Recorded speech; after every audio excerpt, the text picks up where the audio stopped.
et ne t'appuie pas sur ta sagesse. Reconnais-le dans toutes tes voies et il aplanira tes sentiers. Amen. Bible ezoloba na biso boye mipesa na Yawe na motema na yo mobimba pe kosapuye te na mayele na yo yeba Nzambe na banzela na yo nyonso pe ye akobongisa banzela na yo. Amen.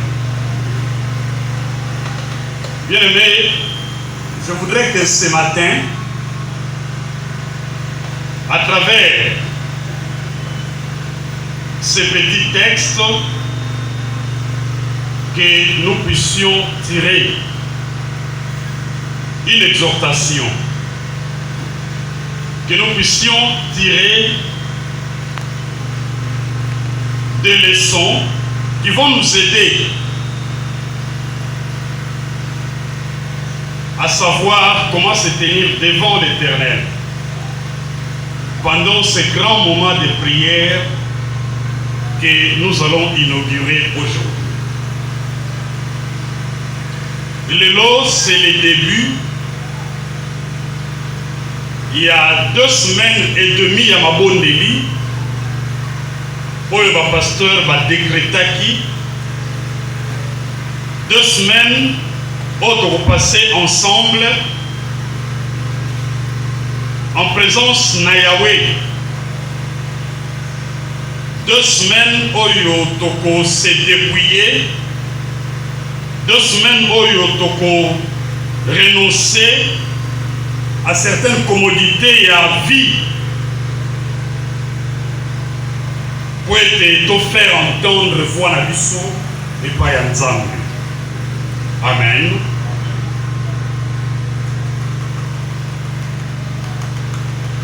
Na éviter na bomoi na yo soki omilengeli soki obongami pour être lelo pour démarrer un programme de prière, pour être lelo pour démarrer des séances de prière liboso ya Nzambe na yo. Et si réellement obongami na éviter obongami lolengeni. Mais nalingi awa na pesa yo seulement toli oye ba lolengeni ni yo esengeli opusana liboso ya Nzambe. Amen. Proverbe et biso était esengeli moto à se confier na motema na ye mobimba et pas ya Nzambe. Pe moto à s'appuyer na mayele na yete. C'est vrai que pour la langue de français, phrases ont paraître trop simples. Mais ce que l'on ont pénétré en gros sur le plan spirituel, tu risques de te perdre. Et ce que vous allez humble, tu vas te remettre toi-même en question. Et tu comprendras que si beaucoup de choses n'évoluent pas, si beaucoup de choses n'avancent pas, c'est parce que tu n'as jamais vécu la réalité. Il y a phrase oyo na kati ya bomoi na yo. Lorsque la Bible dit confie-toi en l'Éternel, totalement, confie-toi de tout ton cœur, ça veut dire quoi?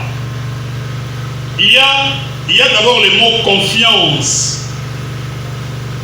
Il y a le verbe se confier. Dans la relation à biso ya bomoto, so yemisi mutuke, mon frère, j'ai décidé de me confier à toi. Ça veut dire quoi? Ça veut dire que j'ai décidé ya koloba na yo makambo. Oh, peut-être non, on a nommé la moutouté. Est-ce que vous avez entendu? Soyez moutou à Bengio pour la solo. Et au moni a bandi na phrase oyo. Mon cher, au lieu que vie est ndenge, tu bandi non le lote. Il a étudié à Kayo, mais n'a réalisé qu'il a commis un moment oyo. En tout cas, il faut se confier na yo.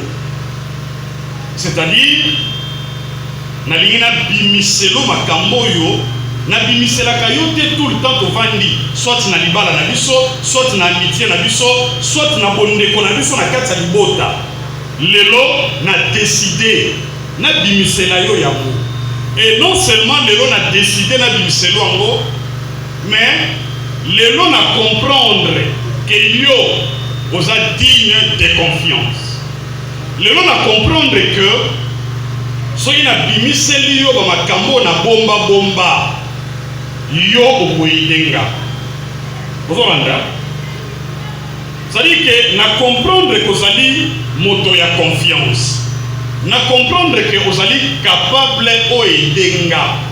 Pe na comprendre que yo okobomba makambo oyo nazoyebisa yo ponga moko na bomba yango kala na bimisaka te, mais lelo na décidé na bimisela yo. Amen. C'est ça. C'est confier à quelqu'un. C'est une occasion où parfois mon toalingi a sala une confession. Na sala yo mabe moko oyo oyebite otikali ignorant ya mabe wana bambula mais na vandi na bino lelo na décidé na sanza. C'est ça, c'est confier. Amen. Alors, lorsque la Bible dit confie-toi en l'Éternel, mizwa lokola motoyo aza fatigué, azali agacé dans ma problème, azali dérangé par les soucis quotidiens de la vie, et à choisir parmi baninga na ye mutu moko akende kolobela ba makambo na ye.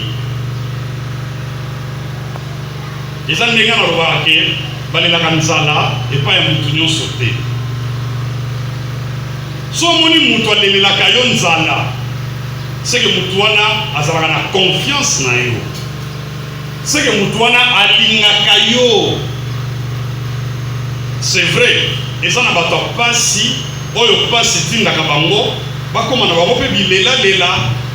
C'est-à-dire partout ya azokende, il profite pour poser ses problèmes. Il n'a même pas besoin ayeba mutu na osolola noyo aza mpe mutu a confiance.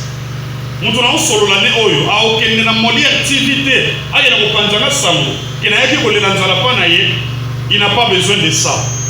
L'essentiel pour na ye alela pasi na ye osalisa ye. Il y a des gens comme ça. Mais attention, il y a des gens oyoke, quel que soit pasi na ye, ils sélectionnent les personnes devant lesquelles il y a pour la passe. Bato ebele balelaka pasi na bango et pas n'importe qui te.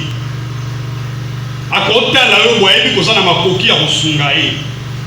Mais apikle aboyi kosenga yo parce que ayebi yo. Ayebi ke nzala oyo azolela pa na yo lobi lisolo nango ekobima. Amen. Donc soki mutu ayaka pa na yo kolela nzala, donc il se confie en toi. Parce que lorsque tu donnes et par après tu fais la publicité, tu mets une barrière à ta bénédiction qui était en route. Amen. Il y a on a dit le lobby, lorsque tu donnes à gauche, que la main droite est battée. Si on peut s'en logo à Moubali, logo ya moi si est batté. Amen. Je ne suis pas là. Mon problème c'est de vous amener à comprendre qu'est-ce que c'est que faire confiance à quelqu'un. Qu'est-ce que c'est que se confier à quelqu'un. Amen. Bien aimé, nous allons rester ici pendant plusieurs jours en train de prier Dieu, en train d'implorer la grâce de Dieu. Mais est-ce que nous faisons réellement confiance en ce Dieu? Est-ce que réellement nous nous confions à ce Dieu-là? Il y a une démarcation entre la parole et la réalité du cœur. Entre la parole et ton état d'âme. Naboye sa pasteur pour dire que mon cher vraiment a décidé de se confier à yo. Wana malobande bimi, mais na mutu, na motema, na ebika pour difficile. Mais je n'ai pas de choix na milito yeka kande fona lobela. Yeka kande fona lobela bakambwango. Vous comprenez, hein? Il y a une différence. Bato ebele bayaka kobondela. Nzambe nazana bisika okimela te. Mais est-ce que maloba wana yozo bimisa? Nzambe nazana bisika okimela te. Nzambe nazana bisika otelemela te. Est-ce que c'est aussi ça la réalité dans ton cœur? Est-ce que c'est ça ton vrai état d'âme? Amen. Parce que Nzambe ayambaka mutu oya suki motema. Nzambe ayambaka mutu oyo ba force na ye est comme épuisé. Amen. Il vient pour intervenir. C'est-à-dire il vient pour alakisayo que bundaki.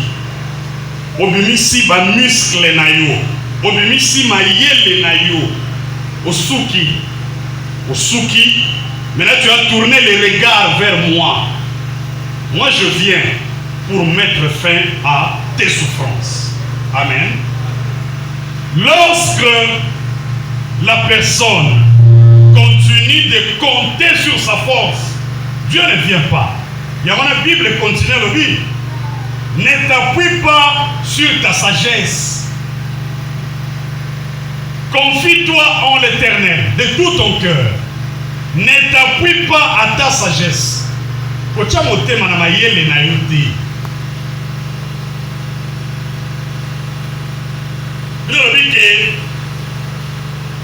Sagesse Yanzambe et sa folie pour la mokili.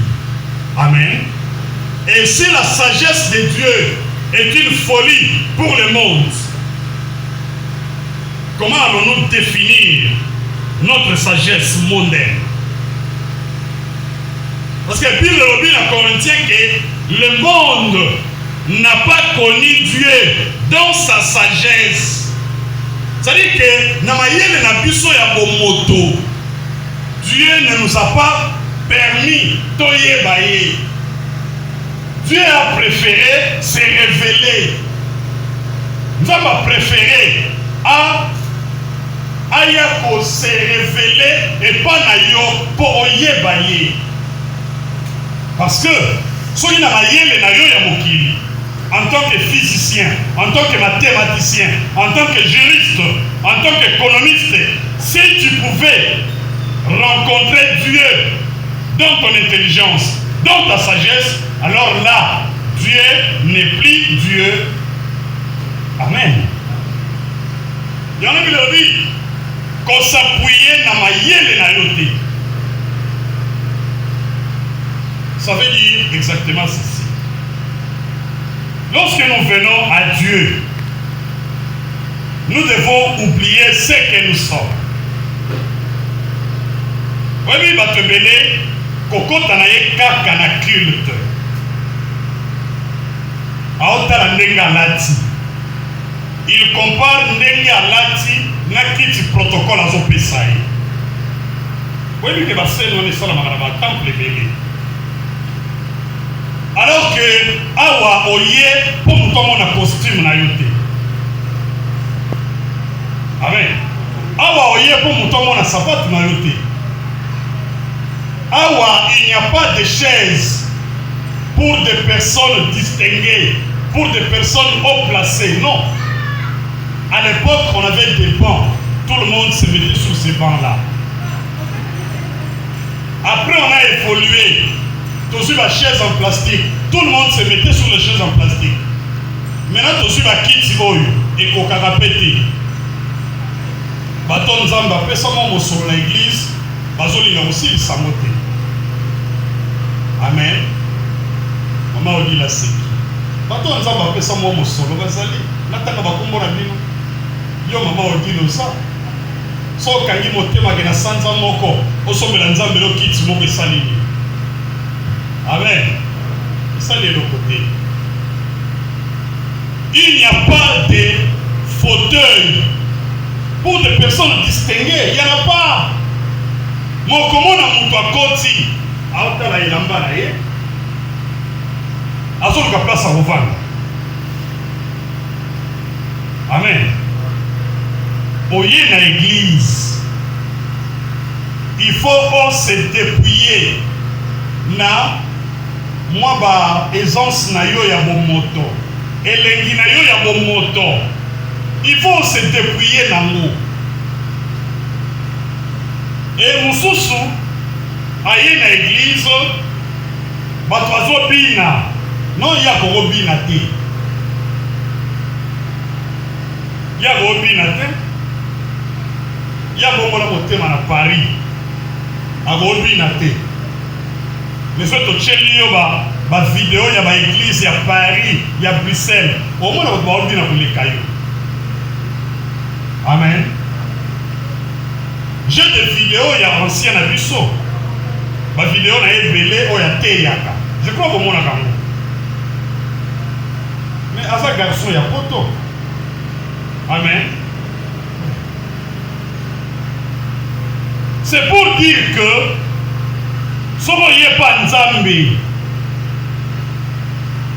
miboya oyebi soki azalaki ancien moko ya orgueilleux ndenge azokota wana lingaka yebisa mbala moko protocole. Non, ne ma sert pas ici. Naza ancien ya église à Paris botianga kuna. Mais ce que je vous dis c'est vrai. Ngai moko pe se salemelanga. Voyez le pouvoir de Sagarakarangote. Élévation de Sagarakarangote.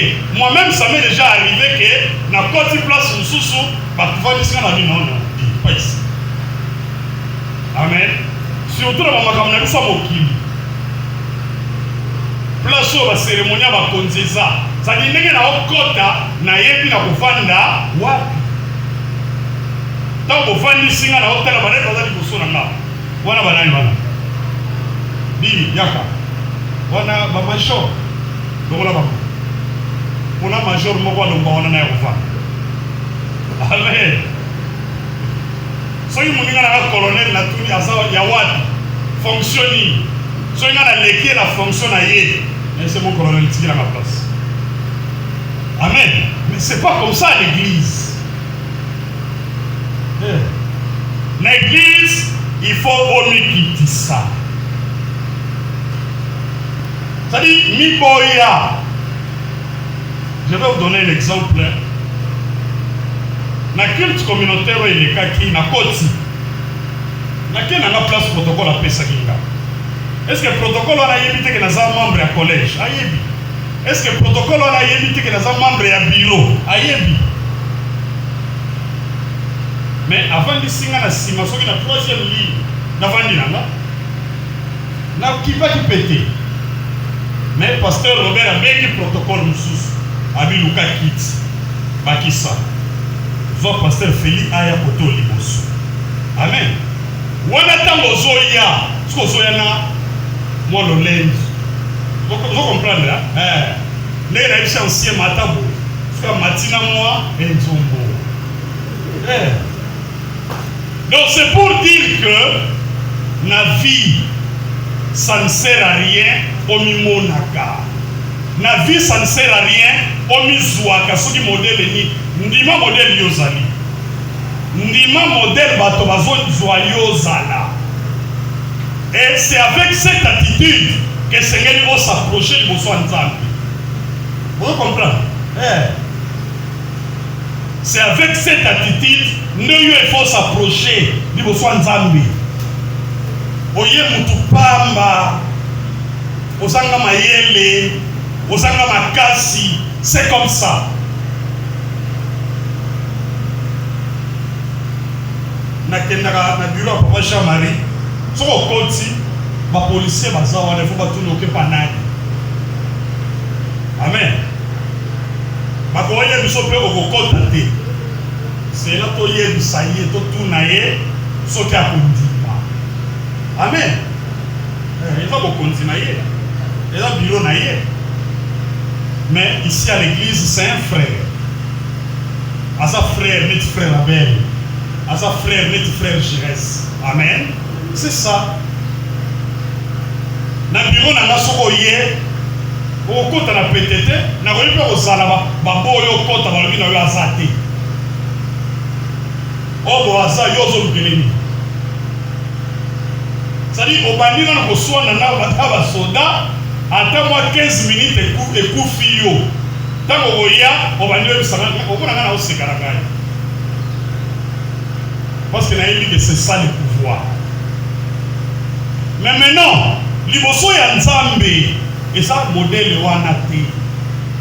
Tant que Yawa, aux femmes d'affaires, tu jettes des millions, Bossanango. Aux alliés généraux, bato belé, bape sakao le sako. Soko koti, sal mobile bato telemaka, Bossanango. Aux président de la République, bato belé bato sakayo, tamo koti, na temple na Yahweh, Bossana. Tu entres comme un homme inutile. Tu entres comme quelqu'un qui n'a pas d'intelligence. Quelqu'un qui est venu pour avoir instruction et pas être tatanaye. Quelqu'un qui est venu pour avoir sagesse et pas être tatanaye. Quelqu'un qui est venu pour avoir bozui et pas être tatanaye. Ce qui est lié, le quoi la bozui, pour le moment au pamba. Parce que awa, babola, ne va au senga. Ceux qui ont déjà ouïe, le corps a mozui, on sait gagner, on sait que l'on va senga.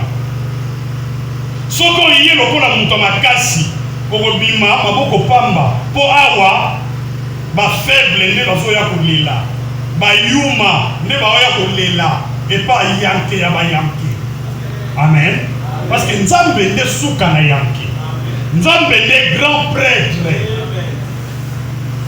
C'est-à-dire, ceux qui ont yé, bien aimé, tu sors main vide, tu sors tête vide, tu n'auras rien gagné.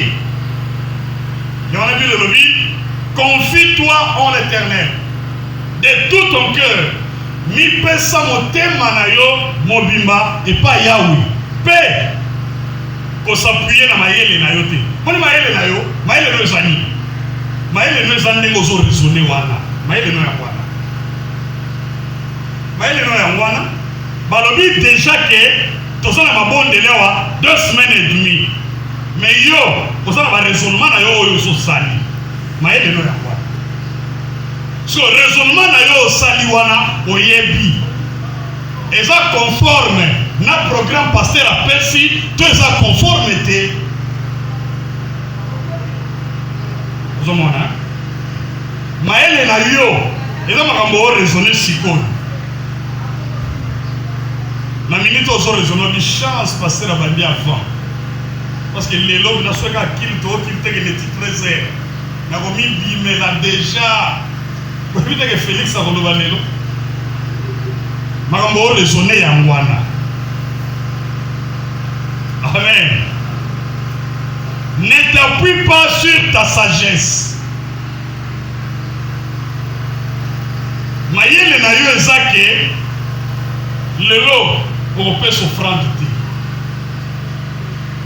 Alors que bien le lobby, on ne vient pas dans la maison de l'Éternel, mais vite. Mais yo, vous avez déjà calculé qu'on peut s'offrande. On calcule de 4 à 5 000 euros. Même dans Nzambango, attends que Nzambango tout le monde a gagné. Nzamba 5 000. Quand on est dans la mouille, on a sorti les lois à Goliath. Mais à pas Molanga quand même. Sur 5 000 euros, on a pris s'offrande. Non, on a Goliath. Sagesse na yo yangwana. Amen. Mais si on retourne, sagesse en Zambie, Zake, paie ça 5 000, on a tcha mon offrande. Yo bima maboko pa. C'est ça la sagesse de Dieu. Mais en réalité, au bimi maboko pa mbate. Parce que Dieu est capable, quand on a porte yo, avant de franchir porte aux coups de fil. Avant de franchir porte aux coups de fil. Nous sommes dans l'État, nous avons un moment où on vandi. Nous avons un piaka. Nous avons une économie qui est satou. Nous avons $10. Nous avons l'État. Et c'est ça, il y a 1 ou 2 mois. Nous avons un bureau qu'on a sans été. Nous avons un moulungé, nous avons un tenue militaire, nous avons un licolo. Nous avons un peuple, nous avons un mouchoir. Na bimai na ndaku kaka na $10 na tiamo carburant sur sili. Mutu kananga pesa haneti mbubu. Carburant à $10 donc les années tu ocheli tanga. Amen. Na vandi na o raisonner. Na zana audience kala mingi to audience zo banda. Donc c'est au côté audience ti 18h. Na benga nani wa okabelanga ata $20. On doit raisonner. On a bien Cadiz. Si on a bien Cadiz, ça t'a 20 dans le sang. On a bien maman Nicole. Ah. Si on a zone d'inda pour le lobo, donc l'obi na tombo, na sata na mbongo à repérer sa terre pour te lire là. Amen. Je vous dis la vérité. Pendant que nous avons raisonné, pas numéro moke benginga. Numéro na efasa ya mona kanda. C'est-à-dire que ça les copes na mutu allié mbongo abimi yanki o senyo lembi na bloqué et puis na effacé numéro na et les qui n'ont pas 1 mois 2 mois abenga kanga asoka na epengate à comprendre la vie na ebi muto a bloqué ngai kwa yeli ngabia a bengi na numéro mususu comme na ebi numéro on te na tali na yambi. Ah, mais respect mon colonel nabi oui nani wana oh capitaine tel na ese mbanga bidi yo so mona na camarade na yo o te mokone ko tomoka na nto sa wapi na sana biwo ok na zona ozoya ko sala nini wapi bongo nanga mokone na sana ngona zoya mtu aye avec nous senga ba pardon alobi bit alobia ozana église ozo sengi pardon na mukuse na yoki wapi mbongo parce que mbongo nanga église si vous avez un pays, vous avez dit que vous avez un pays. Vous avez dit que vous avez un pays.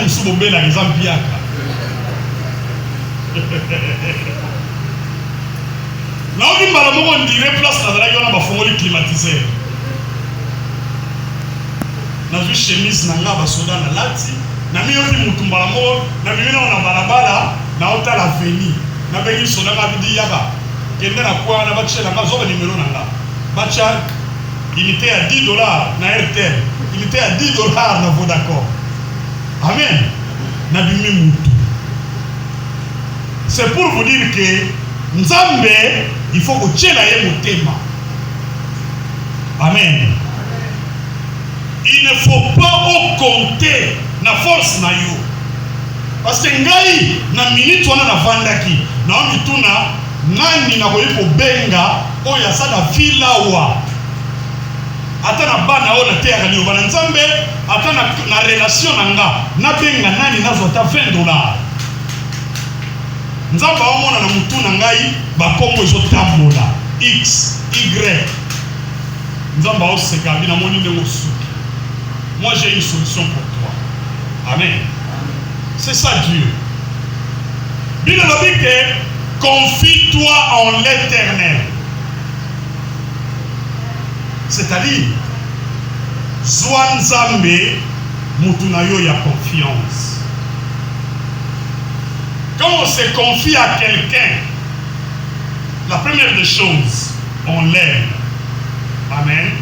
La deuxième des choses, on décide de confier, de se décharger de tous les problèmes sur la personne. Troisièmement, on croit à la force et à la capacité de cette personne pour agir en notre faveur. C'est ça, c'est confier. Et ça, on appelle ça un exemple. Si on a dit que n'a se confier pour le pasteur Poudi, ça veut dire, n'a l'ingé pasteur Poudi. Ça veut dire, n'a décidé que ba passe nanga, ba souci nanga, n'a la disango pasteur Poudi. Ça veut dire que n'a ndimi pe que Poudi wana asa na force, asa na makasi, à soutenir nga, à pesa la solution. Amen. Voilà le vrai sens de l'expression se confier en l'Éternel. Na ba étude na yo, na ba affaire na yo ozo sala, na libala na yo bien-aimé. Est-ce que tu te confies en l'Éternel? Tu ne peux pas venir à l'église et ne pas avoir confiance en Dieu. On ne vient pas en l'église comme si on faisait du tourisme. Non. On vient à l'église parce qu'on croit à un être supérieur. On vient à l'église parce qu'on croit à un maître de l'humanité. Quelqu'un qui a créé l'humanité et quelqu'un qui t'a aussi créé. Parce que c'est Dieu qui t'a créé. Les autres ont perdu le temps. Na Rose-Croix, na franc-maçonnerie, na misala ebele, ya soloka. Mais dans tous ces cultes, bato bino bozo vénérés, ce sont des hommes comme vous, des hommes que Dieu a créés. Amen. Alors pourquoi ne pas vénérer le Dieu tout-puissant, l'Éternel Dieu des armées? Pourquoi ne pas le vénérer? C'est ce Dieu-là qu'il faut vénérer. Et tant que vous êtes dans l'église, et c'est que vous avez confiance. Bon lingaye, bon se décharger naye. Venez à moi. Venez à moi, vous tous qui êtes fatigués. Déchargez-vous sur moi. Bon sopelangai va souci na bino. Bon sopelangai mi kumba na bino. Moi je vais vous donner du repos. Et pas un Nzambe repos eza. Amen. Et pas un Satan repos ezate. Et pas un Satan na koki ko régner. Le nom na colonel, le na commis général, le na commis maréchal, na somi bandaku, na tongi ba immeuble. Mais après boyoki mutuana kufi na 50 ans, na 52 ans, na 55 ans. Ah, moi na muke boye. À vivre, à lier mon monaye bienté, mon monaye a monnaie la passe. Bino ne bolo bageza mon na monnaie la passe. Mais nzamba yebi que zalaki mbongo eutaki na Satana. Et j'avais signé un pacte avec le diable que na kolia mbongo wana pendant 10 ans seulement. Na kosepela nango na bali basi na tongi bandako après na tiki mokili. Amen. Et sengeli boliki ande epa ya nzambe. Et botika ko s'appuyer na mayele na bino. Parce que c'est lorsque mayele na biso les ont agi que Dieu s'éloigne de nous. Bien aimé, tant que vous êtes intelligent, tant que vous êtes sage aux yeux de Dieu, Dieu s'éloignera de toi. Tant que tu te sentiras toujours fort et puissant, Dieu s'éloignera de toi. Nzambe a s'approché à Kanabato, va mimona qui va faible. Nzambe a s'approché à Nabato, va mimona qui va bola. Nzambe nasa na eloko te muke opesinga ndambu nazo salela yo ndambu nazo lia Nzambe bakisa pona salela yo lisusu. Amen. Dieu ne vient en aide qu'aux faibles. Dieu ne soutient pas les forts. Il y a un Corinthien lui. Nzambe atiki batomayeli batomakasi batu ya bozui, mais aïe pour recruter les disciples parmi les faibles, parmi la population pauvre, parmi baoyo bande komona neti bazoba neti les abandonnés ya mokili. Dieu est venu recruter ses disciples parmi batuana. Amen. Vous devez croire en Dieu. C'est vraiment inutile. Yagoya et pas Nzambe peut croire que Nzambe wana azal makasa ko salisa. Bien lobi. Na Hébreu 6, na Hébreu 11 6. Bien lobi. Il est impossible d'être agréable à Dieu si nous n'avons pas de foi. Amen. Si on a condimaté, c'est impossible au s'appeler sans Nzambe. Et l'apôtre se justifie, il dit, parce que il faut que celui qui s'approche de Dieu sache que Dieu est le rémunérateur de ceux qui le cherchent. C'est-à-dire, il faudrait que Moutou Azo Poussana, Pembeni Nzambe, Ayeba, Pe Andi Makenzambe, Azamo Fouti, Yabato Yabalukakaye. Bien aimé, Dieu paye, Dieu récompense. Bawe Balukakaye. Alors, Toya Tolukanzambe. Ne venez pas dans cette séance de prière comme quelqu'un qui a déjà tout gagné. Et puis, évitez les slogans inutiles. 2021, année de bénédiction. 2021, année de mariage. 2021, année de boye. Venez arracher votre 2021 ici.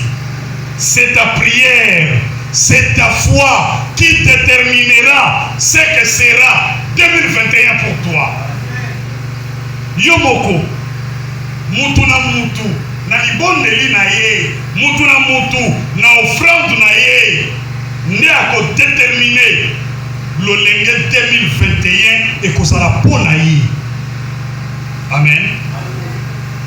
Kovanda na ndako te.